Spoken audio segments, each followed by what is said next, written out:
Hello and welcome. This is Edo State News on the Papyrus Global TV. My name is Christiana Babayo. Before we begin, here are the headlines. Edo Deputy Speaker orders offer 1.1 million reward to man who assaulted government critic. Over 1,000 Edo youths participate in career clinic aimed at boosting employability. Mowa management declines to appear before Edo Assembly investigative panel. Cattle dealers ask for extension on open grazing ban implementation. Edo State invites citizens to contribute to 2026 budget. NCDMB 17 ASUS launch plumbing and water treatment training for 50 Edo youths. And now the news in details. The Deputy Speaker of the Edo State House of Assembly, Osamoye Atu, along with two other public officials, has triggered widespread condemnation after pledging 1.1 million naira reward to a man who allegedly assaulted a government critic living abroad. The assault occurred in the United Kingdom when social media influencer and vocal government critic Albert Obaze was allegedly attacked by a man known as Ehimari Double Chief Erewele. The alleged assault was captured on video and quickly circulated online. In the aftermath, Deputy Speaker Atu pledged 300,000 naira, while the Edo State representative on the board of the Niger Delta Development Commission, Honorable Patrick Aisoweren, committed 500,000 naira, and the acting chairman of Oredo Local Government Area, Honorable Gabriel Iduseri, added 300,000 naira, summing up to 1.1 million naira. The public display of rewards sparked outrage and concern over the message it sends. Critics denounced the act as condoning violence and amplifying intimidation against dissenting voices. One concerned resident told local media that public officials should exemplify restraint and respect for law, not sanction assault on critics. Observers point out that the assault and reward thereafter could have serious consequences for civil liberties and public discourse. It raises questions about the safety of Nigerians living abroad and the accountability of public offenders. Political watchdogs have called for investigations into the matter and for appropriate sanctions against officials found to endorse violence. More than 1,000 young people across Edo State have attended a one-day career clinic organized by Jobaman Nigeria in partnership with the MasterCard Foundation. The event, held in Benin City on November 23, 2025, was designed to offer training, networking and guidance to job seekers, entrepreneurs and early career professionals. Delivering the theme, Your Career Compass, Gain Clarity in Work and Business, the clinic featured sessions on personal branding, interview etiquette, entrepreneurship development and digital customer engagement led by industry experts and former participants with success stories. Attendees described the event as a turning point, many citing renewed confidence and clarity about their next steps, whether seeking employment or launching business ventures. One beneficiary, a recent university graduate and accessories business owner, said the sessions helped her to see possibilities she previously thought were out of reach. Representatives of the State Skill Development Agency commended the initiative, noting its importance in filling gaps left by traditional education and creating real pathways to employment. They expressed hope that such events would become routine and more inclusive, especially for vulnerable youth and persons with disabilities. The leadership of the Museum of West African Art has declined an invitation to appear before the ad hoc committee of the Edo State House of Assembly, which is investigating the funding, operations and ownership structure of the controversial museum.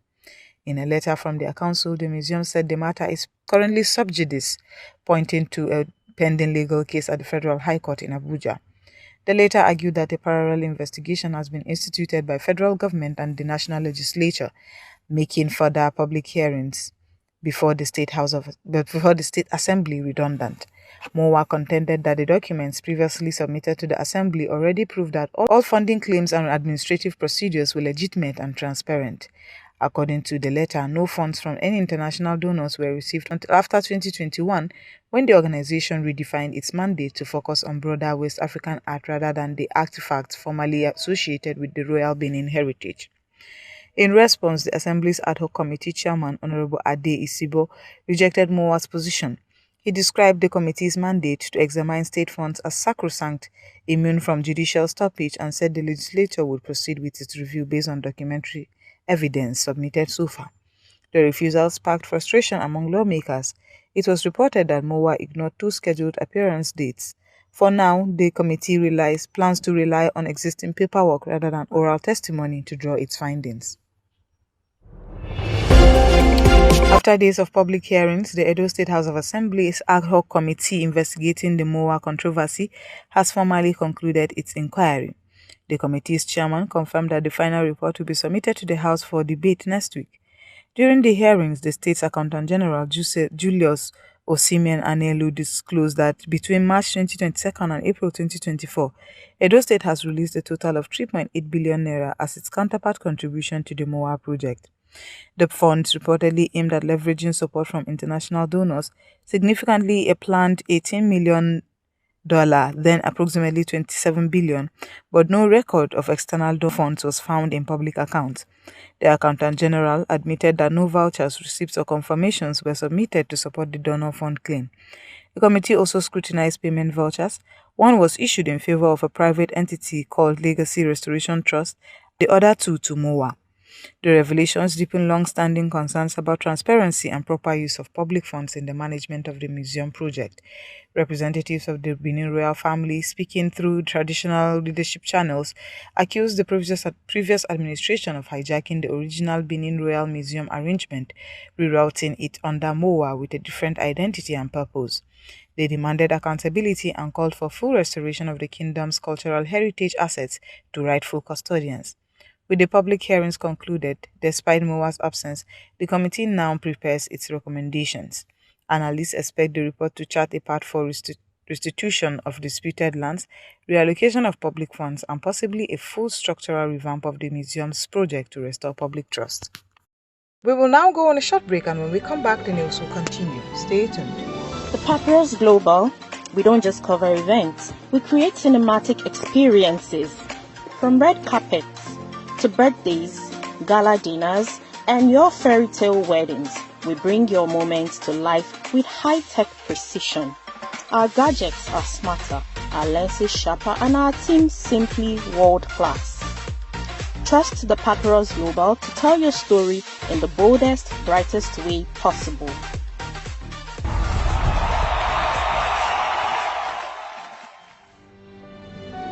Welcome back, and now the news will continue. The Edo State chapter of the National Association of Cattle Dealers, Processors and Marketers of Nigeria has formally requested an extension of the deadline set by the Ikpo Baoka Local Government Council for compliance with its new ban on open grazing.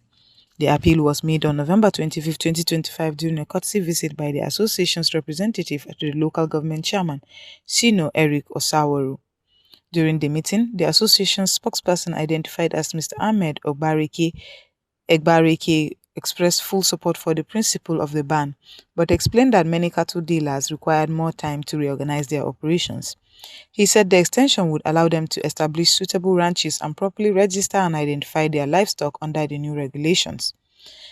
Egbareke argued that forcing compliance by the original December 1st deadline will risk disenfranchising lawful traders who are citizens of Edo State rather than foreigners as sometimes portrayed. We are law-abiding citizens. We just need time to adopt, he reportedly told the council chairman. Council Chairman Osawaru responded, reiterating that open grazing has contributed to repeated destruction of crops and farmlands, a major grievance of host communities, and affirmed that the ban remains in force. However, he indicated that the request for a brief grace period will be considered. The request extension underscores the difficulties many pastoralists and cattle dealers face transitioning the traditional grazing to ranching, a shift that state government and many other southern states have pursued to avert frequent farmer-herder conflicts.